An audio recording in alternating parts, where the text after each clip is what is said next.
Hello, जय हिंद दोस्तों। सक्षमता परीक्षा 2023-24 में आपका स्वागत है। आज के एपिसोड में हम लोग कुछ महत्वपूर्ण क्वेश्चंस को देखने वाले हैं। इसमें मैक्सिमम क्वेश्चंस आपके हिस्ट्री से लिया गया है। उसमें भी खास करके महात्मा बुद्ध, गौतम बुद्ध या अन्य महत्वपूर्ण जो है शीर्षक से लिया गया है। देखिए इसमें क्या कुछ लिखा गया है। पहला क्वेश्चन आपके स्क्रीन पर, भगवान बुद्ध को ज्ञान की प्राप्ति कहाँ हुई थी? सबसे पहले हम लोग भगवान बुद्ध के बारे में जान लेते हैं। जो भगवान बुद्ध, जिसको गौतम बुद्ध के नाम से जाना जाता है, जिसे एशिया का लाइटमेंट या एशिया का ज्योतिर्पिंड कहा जाता है, जिसका जन्म 563 ईसा पूर्व नेपाल के तरह की कपिलवस्तु की लुम्बिनी नामक ग्राम हुआ था। उसके पिता शुद्धोधन कपिलवस्तु के राजा थे, जबकि माता मायादेवी कौशल खंडास की राजकुमारी थी। वे गौतम गोत्र की थी, इसलिए उसे गौतम भी कहा जाता है। गौतम बुद्ध से संबंधित कुछ महत्वपूर्ण घटनाओं को देख लेते हैं कि गौतम बुद्ध जब उन्होंने गृह त्याग किए थे या पारिवारिक जीवन का त्याग किया था और वह गृह त्याग के लिए निकले थे, इस घटना को कहा जाता है बुद्ध इतिहास में महाविनिष्क्रमण। गौतम बुद्ध द्वारा प्रथम धर्म उद्देश्य की घटना को कहा जाता धर्म चक्र परिवर्तन, जबकि इसकी मृत्यु की घटना को कहा जाता महापरिनिर्वाण। उसके ज्ञान की प्राप्ति निर्जना नदी के किनारे पीपल पेड़ के पास हुआ था। अगर महावीर की बात करें, उसे ज्ञान की प्राप्ति जो है रज्जुपलिका नदी के किनारे, मतलब साल के पेड़ के नीचे प्राप्त हुआ था। वे जो थे, महावीर जो थे, जैन धर्म के 24वें और अंतिम तीर्थंकर थे। प्रथम तीर्थंकर का नाम ऋषभदेव था। और वर्तमान महावीर के जन्म की बात करें, उसका जन्म 540 ईसा पूर्व वैशाली के कुंडग्राम हुआ था। उसके पिता सिद्धार्थ थे, जबकि माता का नाम त्रिशला थी, जो लिच्छवी नरेश चेटक की बहन थी। ठीक है, तो ये जैन धर्म के 24वें और अंतिम तीर्थंकर थे, जिसका प्रतीक चिन्ह था सिंह। और गौतम बुद्ध का जो है जन्म की जो प्रतीक चिन्ह था वह था पीपल और साण। पीपल और जो है ज्ञान प्राप्ति हुआ था पीपल, और जो है गृह त्याग जो था वह था घोड़ा। चलिए नेक्स्ट क्वेश्चन, आर्य समाज की स्थापना किसने किया था? सबसे पहले हम लोग आर्य समाज की स्थापना के बारे में जान लेते हैं कि आर्य समाज की स्थापना स्वामी दयानंद सरस्वती के द्वारा 1875 ईस्वी में मुंबई में की गई थी, जिन्होंने नारा दिया था, वेदों की ओर लौट चलिए। शुद्धिकरण आंदोलन का भी संबंध स्वामी दयानंद सरस्वती से ही है। वे एक महान समाज सुधारक के रूप में जाने जाते हैं।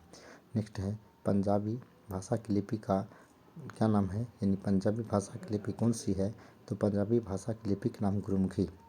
तो पंजाबी भाषा की लिपि का नाम गुरुमुखी। जबकि हिंदी भाषा की लिपि की बात करें तो देवनागरी। अंग्रेजी भाषा की लिपि का नाम है रोमन। और उर्दू भाषा की लिपि का नाम है अरबी फारसी। नेक्स्ट है, किस बृहत मंदिर की आरंभिक कल्पना तथा निर्माण सूर्यवर्मन द्वितीय के शासनकाल में हुआ था? तो अंकरवाट का मंदिर। तो अंकरवाट का मंदिर जो है सूर्यवर्मन द्वितीय के द्वारा किया गया था। ये अंकरवाट का मंदिर कहाँ है? तो ये है कंबोडिया में। ठीक है, बिहू किस राज्य का प्रसिद्ध नृत्य है, त्यौहार है? बिहू जो है किस राज्य का प्रसिद्ध त्यौहार है? तो यह असम का। तो असम जो है त्यौहार का नाम है बिहू। ये एक नृत्य कहा जाता है। चलिए, तो कागज़ का आविष्कार किस देश में हुआ था? तो कागज़ का आविष्कार चीन में हुआ था। और भूकंप लिखी यंत्र का भी आविष्कार चीन में हुआ था। प्रतियोगिता परीक्षा का जो शुभारंभ चीन में हुआ था। वर्तमान समय की बात करें तो हाइड्रोजन से चलने वाले दूसरा मतलब ट्रेन का जो है खोज करने वाले देश बन गया है चाइना, जबकि पहला था आपका जापान। और उड़ने वाली टैक्सी का खोज करने वाला पहला देश चाइना ही है। चलिए, गौतम बुद्ध के बचपन का क्या नाम था? तो गौतम बुद्ध के बचपन का नाम सिद्धार्थ था, जबकि जैन धर्म के अंतर्गत महावीर के पिता का नाम सिद्धार्थ था। यह गौतम बुद्ध के बचपन का नाम सिद्धार्थ था। भारत का अंतिम मुगल सम्राट बहादुर शाह जफर या द्वितीय का मकबरा कहाँ है? तो रंगून में, जो कि म्यांमार या बर्मा में है। यानी बहादुर शाह जफर द्वितीय का मकबरा रंगून या म्यांमार में है। अहमद शाह अब्दाली ने भारत पर कितनी बार आक्रमण किया था? 8 बार। अहमद शाह अब्दाली ने भारत पर कुल 8 बार आक्रमण किए। जबकि मोहम्मद गजनवी की बात करें तो वो भारत पर 17 बार आक्रमण किया था। उसका सबसे अंतिम आक्रमण जो था गुजरात के सौराष्ट्र मंदिर को लूटना था, जिसमें काफ़ी वे यहाँ से धन संपत्ति लूट करके गए थे। नादिर शाह ने भारत पर आक्रमण कब किया था? 1739 ईस्वी में। जी हाँ दोस्तों, तो ईरान के जो लुटेरा थे नादिर शाह, इन्होंने भारत पर आक्रमण किया था और उन्होंने मयूर सिंहासन और कोहिनूर हीरा को यहाँ से ले गए। शिवाजी के समय कितना राजस्व वसूला जाता था? भू राजस्व का 33%, यानी शिवाजी के समय राजस्व जो है 33% वसूला जाता था। तो उसकी जबकि जमींदारी व्यवस्था में, जो कि लॉर्ड कॉर्नवालिस जमींदारी व्यवस्था या स्थायी बंदोबस्त व्यवस्था 1793 में लागू किया था, जिसमें भू राजस्व जो था 19%, जबकि मारवाड़ी व्यवस्था में जो था 31% था। और रेतवाड़ी व्यवस्था में जो है 51% भू राजस्व के रूप में वसूला जाता था। आगरा का जमा मस्जिद का निर्माण किसने किया था? तो आगरा की जमा मस्जिद का निर्माण जहारा बेगम ने किया था। एक है जमा मस्जिद दिल्ली में। किस सिख गुरु ने फारसी भाषा में जफरनामा लिखा था? तो गुरु गोविंद सिंह। तो सिख धर्म के संस्थापक थे गुरु नानक देव, जबकि 10वें और अंतिम गुरु थे गुरु गोविंद सिंह, और उन्होंने फारसी भाषा में जफरनामा लिखा था।